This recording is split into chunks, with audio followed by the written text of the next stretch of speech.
사도행전 3장 1절부터 26절까지의 말씀 한 절씩 교독하겠습니다. 제9시 기도 시간에 베드로와 요한이 성전에 올라갈새 나면서 못 걷게 된 이를 사람들이 메고 오니 이는 성전에 들어가는 사람들에게 구걸하기 위하여 날마다 미문이라는 성전문에 두는 자라. 그가 베드로와 요한이 성전에 들어가려 함을 보고 구걸하거늘 베드로가 요한과 더불어 주목하여 이르되 우리를 보라 하니 그가 그들에게서 무엇을 얻을까 하여 바라보거늘 베드로가 이르되 은과 금은 내게 없거니와 내게 있는 이것을 내게 주노니 나사렛 예수 그리스도의 이름으로 일어나 걸으라 하고 오른손을 잡아 일으키니 발과 발목이 곧 힘을 얻고 뛰어서서 걸으며 그들과 함께 성전으로 들어가면서 걷기도 하고 뛰기도 하며 하나님을 찬송하니 모든 백성이 그 걷는 것과 하나님을 찬송함을 보고 그가 본래 성전 미문에 앉아 구걸하던 사람인 줄 알고 그에게 일어난 일로 인하여 심히 놀랍게 여기며 놀라니라. 나은 사람이 베드로와 요한을 붙잡으니 모든 백성이 크게 놀라며 달려 나아가 솔로몬의 행각이라 불리우는 행각에 모이거늘 베드로가 이것을 보고 백성에게 말하되 이스라엘 사람들아 이 일을 왜 놀랍게 여기느냐. 우리 개인의 권능과 경건으로 이 사람을 걷게 한 것처럼 왜 우리를 주목하느냐. 아브라함과 이삭과 야곱의 하나님 곧 우리 조상의 하나님이 그의 종 예수를 영화롭게 하셨느니라. 너희가 그를 넘겨주고 빌라도가 놓아주기로 결의한 것을 너희가 그 앞에서 거부하였으니 너희가 거룩하고 의로운 일을 거부하고 도리어 살아난 사람을 놓아주기를 구하여 생명의 주를 죽였도다. 그러나 하나님이 죽은 자 가운데서 그를 살리셨으니 우리가 이 일의 증인이라. 그 이름을 믿음으로 그 이름이 너희가 보고 아는 이 사람을 성하게 하였나니 예수로 말미암아 난 믿음이 너희 모든 사람 앞에서 이같이 완전히 낫게 하였느니라. 형제들아 너희가 알지 못하여서 그리하였으며 너희 관리들도 그리한 줄 아노라. 그러나 하나님이 모든 선지자의 입을 통하여 자기의 그리스도께서 고난 받으실 일을 미리 알게 하신 것을 이와 같이 이루셨느니라.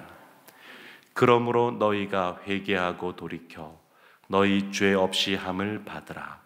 이같이 하면 새롭게 되는 날이 주 앞으로부터 이를 것이요 또 주께서 너희를 위하여 예정하신 그리스도 곧 예수를 보내시니 하나님이 영원 전부터 거룩한 선지자들의 입을 통하여 말씀하신 바 만물을 회복하실 때까지는 하늘이 마땅히 그를 받아 두리라.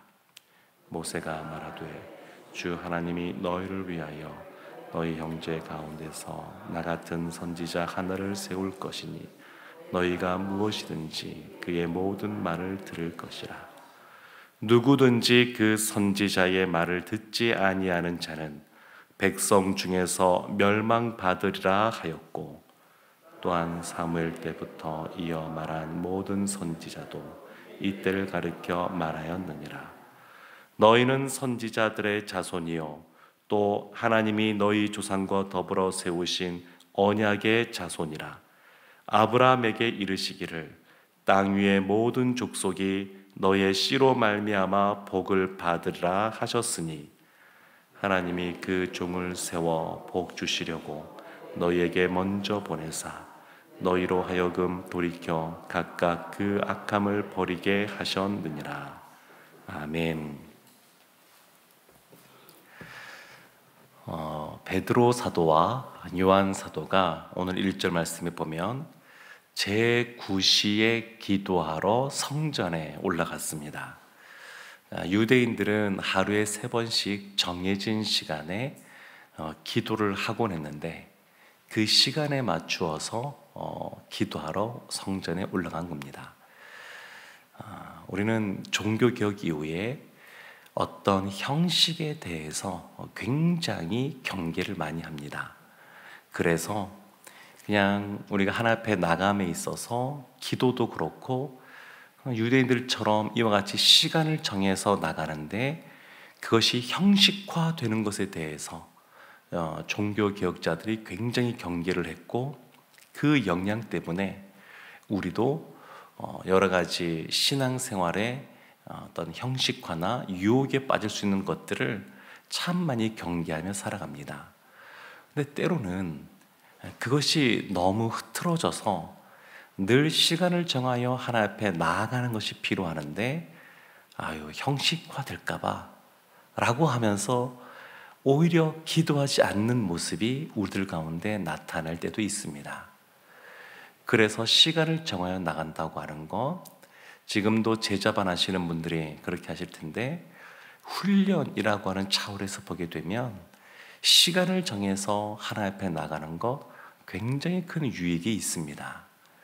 우리가 형식화되는 것을 늘 경계해야 되지만, 그러나 시간을 정해서 하나님 앞에 나아가야 그 이외의 시간에도 주님 앞에 늘 기도하는 삶을 살 수 있습니다. 베드로와 요한이 이 제9시의 성전에 갔습니다. 근데 그 성전에서 누구를 만나냐면 2절 말씀에 나면서 못 걷게 된 이를 만납니다. 나면서부터 걸은 적이 없습니다.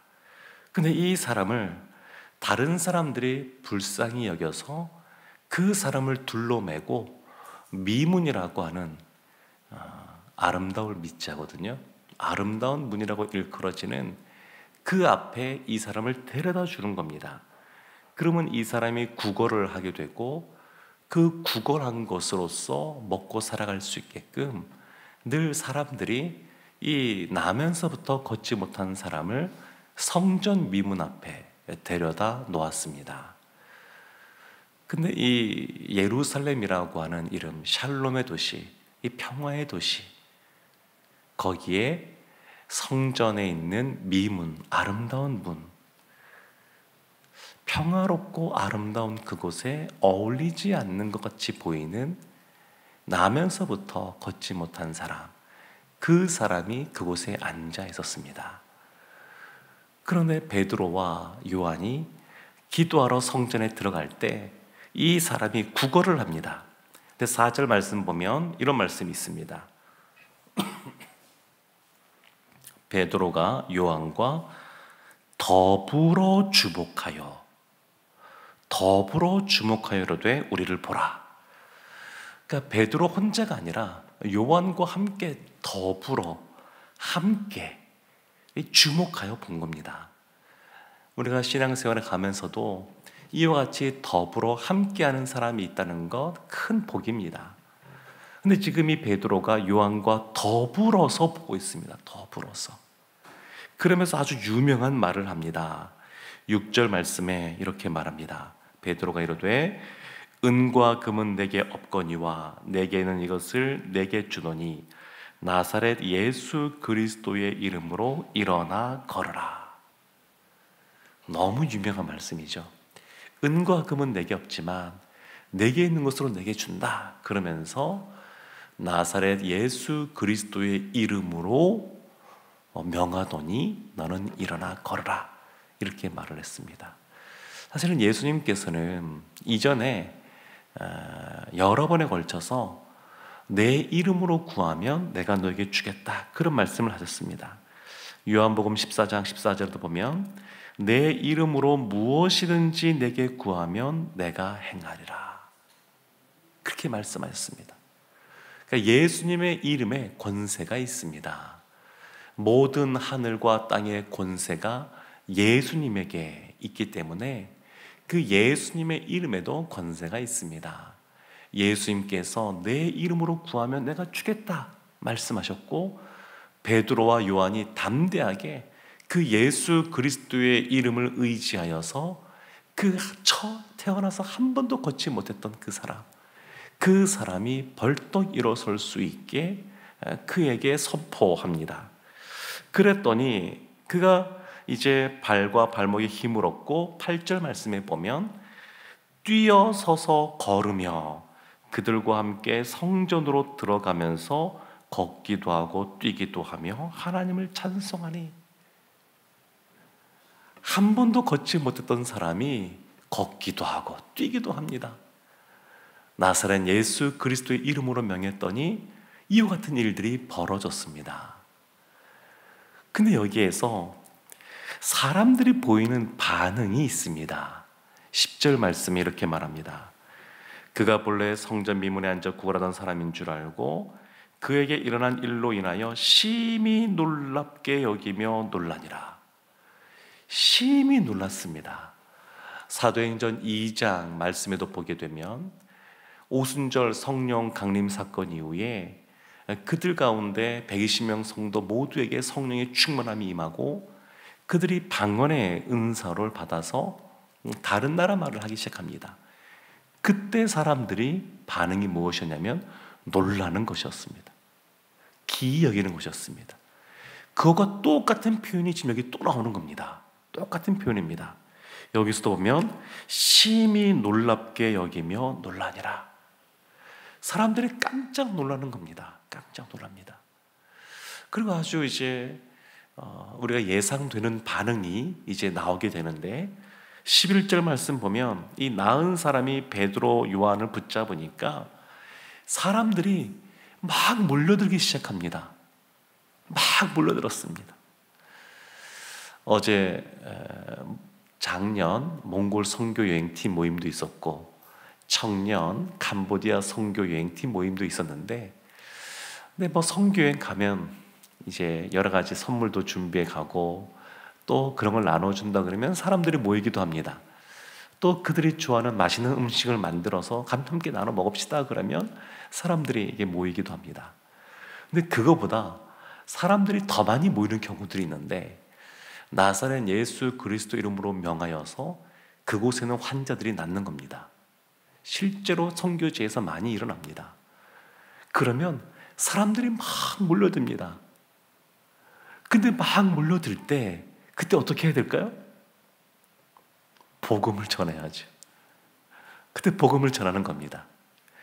지금 베드로도 그렇습니다.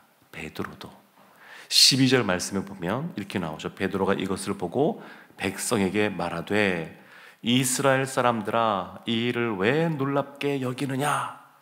우리 개인의 권능과 경건으로 이 사람을 걷게 한 것처럼 왜 우리를 주목하느냐? 사실 이와 같은 놀라운 일들이 벌어지면 그 놀라운 일 자체에 사람들이 집중합니다. 놀랍게 여기고 그거 자체에 집중합니다. 그래서 처음에 믿는 사람들도 참 이런 우를 범하기 쉬운데 이런 놀라운 은혜, 기적, 이것을 하나님이 행하시는데 그 하나님이 행하셨다는 것을 입으로 고백하면서도 조금 지나면 뭔가 다른 이야기들 합니다. 예를 들어서 수능을 보는데 요즘은 이제 만점자가 좀 많아져서 그런데 예전에는 뭐 이런 시험 보게 되면 만점자 뭐 없었고 그 다음에 뭐 1등 전국 수석 이런 사람들 한 명씩 있지 않았습니까? 그러면 이제 가서 이제 인터뷰를 합니다. 그러면 그들이 말하죠. 교과서를 중심으로 해서 공부했습니다 해가지고 얘기를 합니다. 처음에는 뭐 학생들뿐만 아니라 성공한 사람들을 보게 되면 하나님이 은혜를 주셔서 이와 같이 놀라운 일들이 일어났습니다. 이렇게 시작을 하지만 조금 지나면 공부의 비법에 대해서 말하고 사업에 성공할 수 있는 비결에 대해서 말하고 어느 순간 자신이 해왔던 그러한 노하우들 또 방법들 이런 것들을 알리는 데 집중합니다. 그냥 믿는 사람들도 그러기 쉽습니다.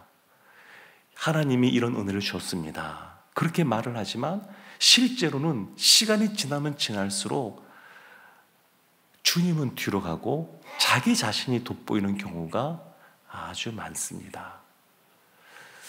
하나님께서는 예수님이 말씀하신 것처럼 예수님의 이름으로 기도할 때, 무엇이든지 구할 때 하나님께서 우리 가운데 그 기도에 응답해 주십니다. 그래서 저는 우리 모든 성도님들이 늘 이와 같이 한 번도 걷지 못하던 사람이 일어나는 이와 같은 표적, 이러한 역사, 이런 것들이 성도님들 가운데도 가득하기를 원합니다. 공부하는 학생들도 하나님이 주시는 지혜로 다니엘과 같은 성과가 있기를 원하고, 사업하시는 분들도 하나님이 복을 내려주셔서 정말로 많은 물질을 통해 또 하나님 나라에서 귀하게 쓰임받기를 원합니다. 건강에 있어서도 아프지 않고 우리 성도들이 건강하기를 원하고, 육체의 질병이 있어도 하나님의 치료의 손길 속에 속히 깨끗하게 낫기를 원합니다. 사실은 이러한 모습은 우리 성도들의 삶 속에 풍성하게 나타나야 되고 또 나타나기를 우리가 기도해야 됩니다. 그러나 그것 자체에 우리의 모든 초점이 맞추어져서는 안 됩니다. 이런 놀라운 일들 때문에 사람들의 시선이 지금 거기에 맞춰 있습니다. 어떻게 베드로가 이 한 번도 걷지 못하던 사람이 일어날 수 있게끔 했을까? 도대체 어떤 방법으로 했을까? 그 사이에 어떤 일이 벌어졌을까? 여기에 훨씬 많은 관심들을 사람들이 갖고 있습니다. 근데 베드로는 이와 같은 그런 관심 속에서 그들의 시선을 예수님에게로 돌립니다. 그래서 이어지는 말씀들을 보면 예수 그리스도를, 하나님이 예정하신 그 예수 그리스도가 우리의 죄악 때문에 이 땅 가운데 오셨다라고 하는 것, 그리고 십자가를 지셨다라고 하는 것, 그것에 대해서 선포합니다. 그리고 그들에게 아주 중요한 말을 던지는데 그것이 19절 말씀입니다. 그래서 던지는 말씀이 뭐냐면, 그러므로 너희가 회개하고 돌이켜 너희 죄 없이 함을 받으라. 결국 회개에 대한 메시지를 던집니다. 그들이 예수 그리스도를 십자가에 못 박았던 그러한 죄악이 있는데 그들이 그것을 돌이켜서 죄의 용서함 받기를 이렇게 선포하고 있습니다. 사랑하는 성도 여러분, 오늘 이 말씀을 보면서 본문이 너무 길어서 많은 것들을 말할 수 있지만, 그렇지만 좀 짧게 마무리를 짓는다 그러면 나사렛 예수 그리스도의 이름에 능력이 있습니다. 우리가 어떤 것이든 예수님의 이름으로 구하면 하나님이 주십니다. 다만 하나님이 우리 베푸신 놀라운 은혜들이 풍성하면 풍성할수록 늘 겸손하게 이 모든 것 하나님이 주셨음을 인정하고 우리의 삶 속에서 예수 그리스도를 증거해 드릴 줄로 믿습니다. 예수 그리스도를 드러내는 증인의 삶 살아가는 우리 모두가 되기를 주님의 이름으로 축원합니다. 아멘. 우리 이 시간 말씀 생각합니다.